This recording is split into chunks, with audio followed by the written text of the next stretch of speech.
Our story begins with Julie, a white, middle-aged lesbian who goes to a historic New England Unitarian Universalist church. She witnessed the first marriage performed in Massachusetts in 2004. I sought out a UU church after seeing the role they played in obtaining equal marriage rights for friends.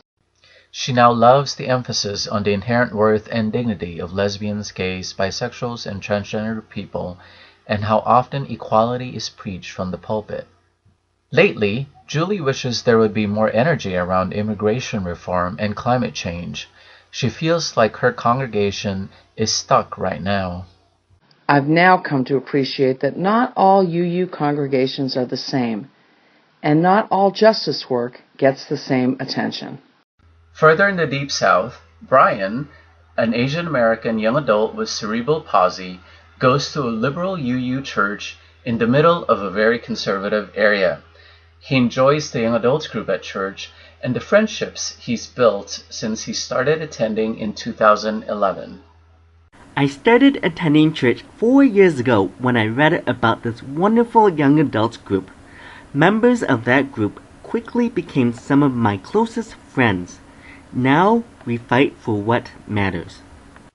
When Brian attends church, members go out of their way to accommodate him by laying out a wooden ramp, but he wishes the building was completely accessible.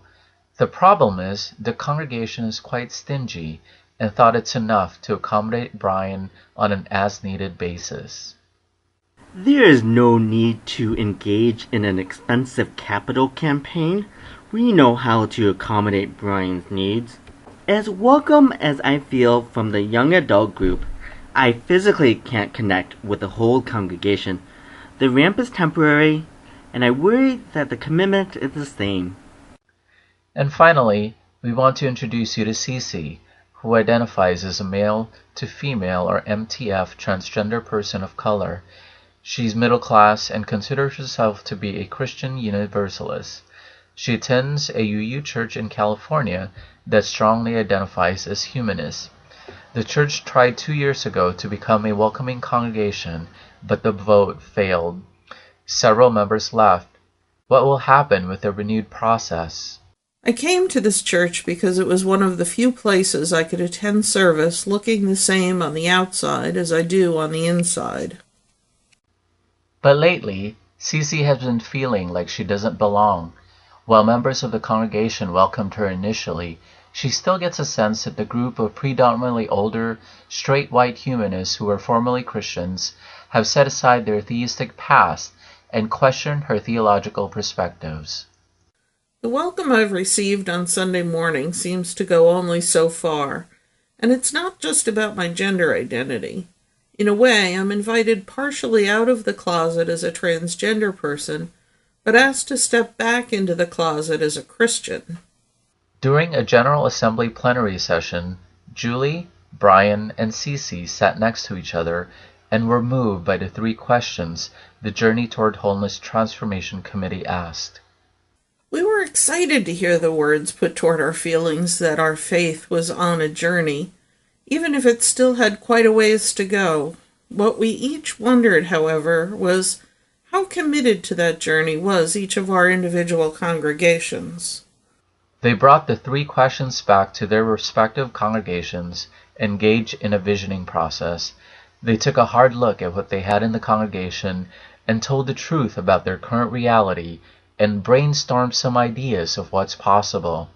There was a desire to find out more information, so the 3 of them were all asked for models of anti-racist, anti-oppression, and multiculturalism work that's been done around the country. We realized that answer was something we had to be bold enough to ask ourselves. We committed to return home and find out the answers. So all 3 decide to have a reunion by attending Journey Toward Wholeness Transformation Committee 2014 workshop on energy centers. They were intrigued and fascinated by the various ways anti-racist, anti-oppressive, and multicultural work is being actualized. And here we are, back again. The responses we received ranged from an outright refusal at one end, all the way to participation in a full-blown congregational-wide engagement at the other. One of us left their congregation, and sadly the faith, but agreed to come here and be in continued dialogue. One of us is working with 2 other people on issues of impression, and the board of that congregation has agreed to hear the results of the group's findings. And one of us was invited to serve on the board and shepherd a continued audit of where we are on the journey, with a report back at a specially called congregational meeting.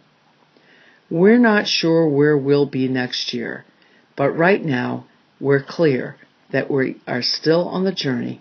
It's not all pretty, but in the words of Wayne Arneson, we are not alone.